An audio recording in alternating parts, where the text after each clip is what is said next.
Ar ôl i chi gofrestru i bleidleisio, gallwch hefyd dewis sut y byddwch chi'n bleidleisio. Gallwch bleidleisio'n bersonol, gallwch bleidleisio drwy'r post, neu gallwch enwebu rhywun i bleidleisio drosoch chi ar ddiwrnod yr etholiad.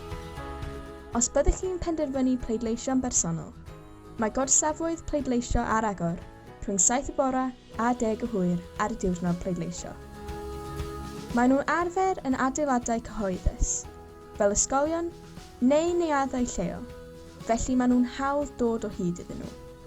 Pan fyddwch yn cyrraedd yno, rhowch eich enw a'ch cyfeiriad i'r staff yn yr orstraf bleidleisio, a byddant yn rhoi eich papur pleidleisio i chi. Mae'n syml. Os byddwch chi'n penderfynu pleidleisio trwy'r post, bydd eich pecyn pleidleisio trwy'r post yn dod i'ch cartref. Bydd yn cynnwys yr holl gyfarwyddiadau a'ch papur pleidleisio y tu mewn. Llenwch ef i mewn a'i bostio nôl. Nid oes angen stamp arnoch chi hyd yn oed. Ac os ydych chi'n gwybod nad ydych chi'n mynd i fod o gwmpas ar ddiwrnod yr etholiad, gallwch hyd yn oed enwebu rhywun i bleidleisio drosoch chi. Beth bynnag fyddwch chi'n ei benderfynu. Ewch ar-lein, cael y ffurflenni, ei llenwi a'i anfon yn ôl. Felly ewch amdani. Cofrestrwch heddiw.